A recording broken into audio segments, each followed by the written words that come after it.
Hey kids, this is Ivan. How you doing? So, we're back to playing Star Wars again, which is cool, but that has brought up a subject for me that has been rolling around in my head a little bit, but it really kind of brought it up to the forefront. And it's something that, for me, has been kind of central to my RPG experience, something that I've kind of come back to time and again, especially during these last 2 years or so. And it's been helped by the fact that I've been involved with a group of people who are very different, and we all have different perspectives on game, but we game together. We don't all game together, if you know what I mean, but I've had a chance to, like, most of us talk to each other, and even though we all haven't participated in the same game at any given time, there's a lot of lively discussions, and we get to watch each other play. We get to watch what happens, and I get to watch myself, and we're very open in talking about our experiences and what happens and all that kind of stuff.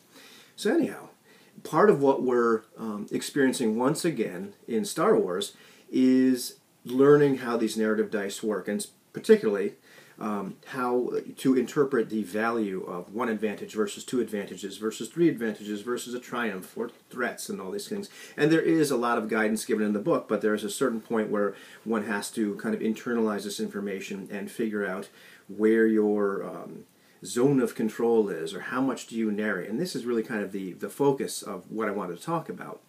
And I'm going to use kind of a metaphor. You know, like, what shape is the room? Where are the walls? You know, and in any given game, there's this direction, or maybe lack of direction, given to us. You know, as a player, as a game master, where are the boundaries? What am I supposed to fill up with narration? What am I supposed to make up? Where are the limits? Where are the boundaries? Where am I not allowed to make anything up, you know, after here? What are the characteristics of what I'm supposed to make up? You know, what shape is the room?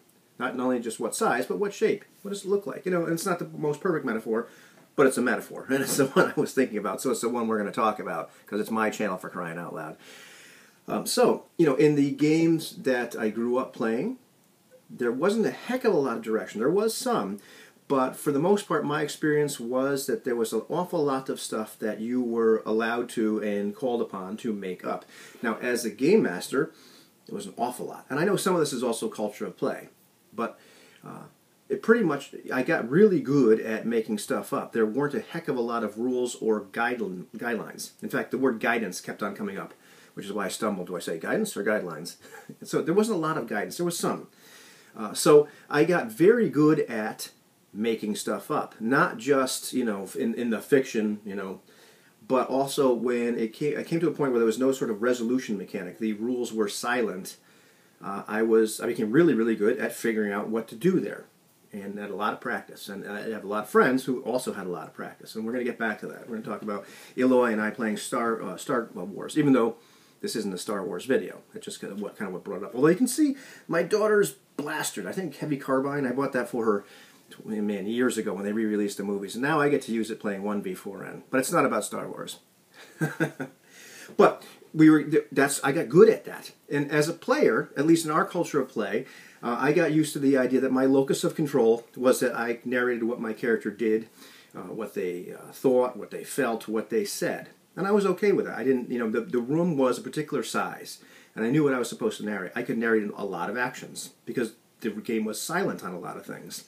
So I could narrate quite a bit. Now, keep in mind too, when I'm talking, I'm not going to. Might mention specific games. You know, I probably won't mention specific people, but I'm not bashing any games or bashing any people. They just give you different levels of guidance. So, when I had the experience of, you know, returning to the hobby and playing with my friends and playing Pathfinder, what I found was the room all of a sudden felt like a closet. It was very, very small. As a player, I kept on bumping up against the walls, against the rules, against the procedures, because when I tried to narrate what my character would do, very often there was a rule associated with that, and I simply wasn't aware of that. And, you know, because I was used to narrating all kinds of stuff, so the room was different, and you know, I kind of raged against that, which we'll get back to. You know, because the room was a different size, there were different, you know, different parameters. Playing other games, like, you know, when we had some of our experiments playing Powered by the Apocalypse games, the room all of a sudden became very large to the point where I wasn't quite sure where the walls were. We're going to get back to that as well. And it became somewhat disconcerting. The game Uncharted Worlds, which is probably one of my favorite Powered by the Apocalypse games, which I'm hoping to get back to playing again. There's like the way it handles combat. There's a few different ways, but the default way is that you roll once, and it tells you whether you succeeded or failed, or had like a and in the middle, and then you narrate the entire combat. And I was less comfortable with that because, as Eloy said, I'm going to paraphrase a little bit to keep my PG-13 rating or PG rating. Eloy said, in Star Wars right now we're looking at this game, and it's giving us a lot of guidance and parameters of what we're supposed to narrate and do, and what this is the value of a threat is, or an advantage, or a despair. And he said a lot of times in PBTA, the rules just say, well, just make stuff up. He didn't say stuff, but you know what I mean. And we're all dying laughing, and I almost named this video that, but I'm not gonna. And that's how it felt sometimes. And it was like, man, I don't know what I'm supposed to do here. We had a lot of discussions about that. And what I've noticed as I played with various people, and I'm noticing my own reactions, depending upon the game, depending on the guidance given, I saw a lot of different reactions in other people and myself. But very often it's very easy to see them in the other people first. And sometimes it's easy to become perplexed. Why is this person acting this way? Why can't they see the walls? Because in any given situation, I'd play with people that would simply not even be aware that the walls were there, kind of blunder right into them, and either hit their head really hard, or very often kind of cross the boundary like a freight train, going through a partition, and just not even being aware, just kind of destroying them. I saw other people rage against the walls and push them over and just go right through them, angry that they were there, kind of like me in Pathfinder, all those years ago. Other people just insisting that they weren't really walls, they were partitions. We could move them around a little bit.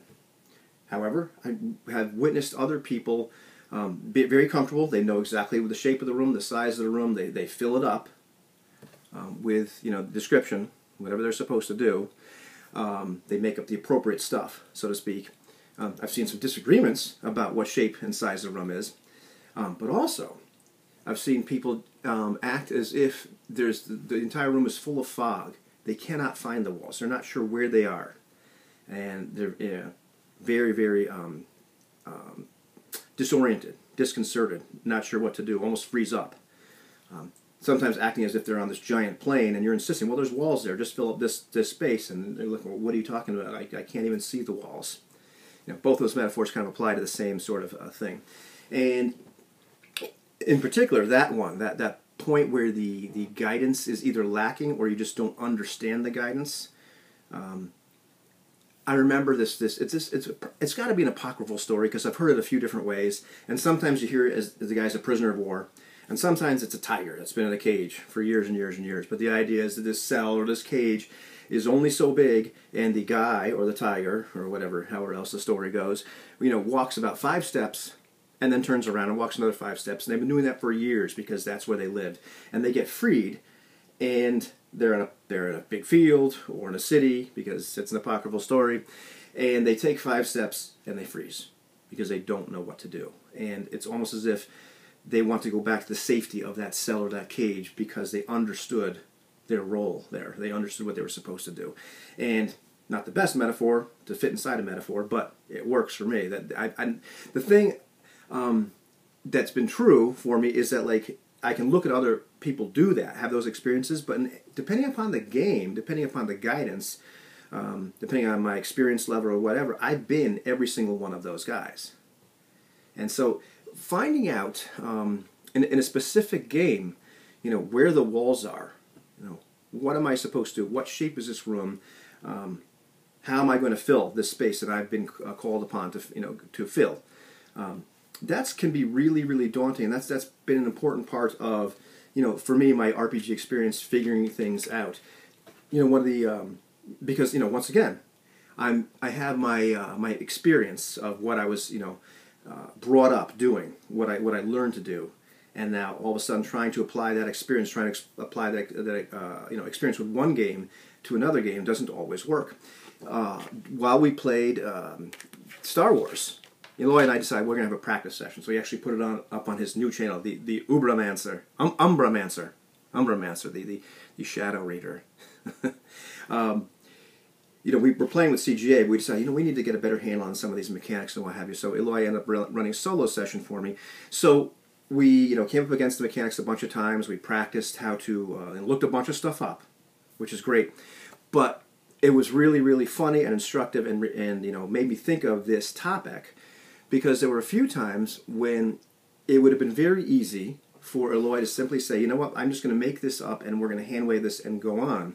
And we even talk about it. If you go watch that video, right in the middle of the moment, it's like, yeah, but we should look this up, because like myself, Eloy grew up making stuff up because he had to. When you become really, really good at that, the temptation can be, okay, well, I'm just not going to look this up in the rules. I'm just going to, forget what the size of the room is right now. Let's knock this wall down. I'm going to fill this area up as I see fit. Not because I want to cheat, but let's get on with it. Let's get on with, the story, the fiction, the adventure, whatever we're doing. So it can be a mistake, but it can be very tempting, because we come in with a history, and also I think we come in with some kind of predispositions, predilections, and propensities. Anything else that starts with the letter P. Because I've noticed that in other players too, where they spend a lot of time examining every single brick on the wall. They're very interested in it. But it can be difficult. Can be a bit of conscious effort and work and intentional stopping and really taking stock of what I'm supposed to do here. Where are the boundaries? What is the shape of this particular room that I'm supposed to fill up with narration? What is my role as a player? Am I being called upon to make more stuff up? What is my role as a game master? Am I being called upon to not make stuff up, look it up in the rules, or allow the player to narrate, because that's their job here? So it's a big, big topic. I don't think I even really didn't treat it as well as I would have liked to, but I was hoping the video came out better, or I was able to express myself better. But it is one of those things that to me has become central in the game experience, and it's not a thou shalt not, or these aren't absolutes, because it really depends upon the game. And in some ways, it depends upon the culture of play. It depends on this session 0. We're playing in Delta Green right now, which is pretty silent on certain things like inserting a non-player character in the fiction. And I just did it the other day. I'm a federal agent. I'm a DEA agent. I want to call back, use a bureaucracy role. See if I can have one of my DEA colleagues look something up for me. So I narrate, well, hey, I want to call Steve. Because I want to circumvent my boss, because last time I tried to go through my boss, I rolled badly. My bureaucracy roll didn't go so well. So this time I want to call Steve himself, because we're doing a joint task force thing, so it's not like I'm really officially doing DEA stuff at this moment, and have him look up this information for me, because that would make our lives a lot easier. So I invented the character's name. This is not something I would have done a little over 2 years ago. I would have thought that was unthinkable. However, I can't find guidance in Delta Green saying you can't make up the name of a non-player character, but there's not really a lot of guidance saying you can either. So it's one of those gray areas, and that's more of a culture of play thing, as opposed to the rules dictating really strongly. In something like, say, Star Wars, the players will make up the successes, and the game master, for the most part, will narrate the failures. And certainly there's other games which give you a lot of guidance. So anyhow, to me, this is a really, really interesting topic, and once again, something that has, I want to say, I've bumped my head against, but I've come up against more and more in my RPG experience. Not just with my own reactions, but with the reactions of my fellow players, where I realize all of a sudden, this guy wants more guidance here. He's not comfortable with the lack of guidance or the size of this room. And this guy over here, he doesn't like a room that's this small. It's not really working for him. Or he just misunderstands where the boundaries are, and maybe we need to talk about that. Anyhow, have a good one, kids.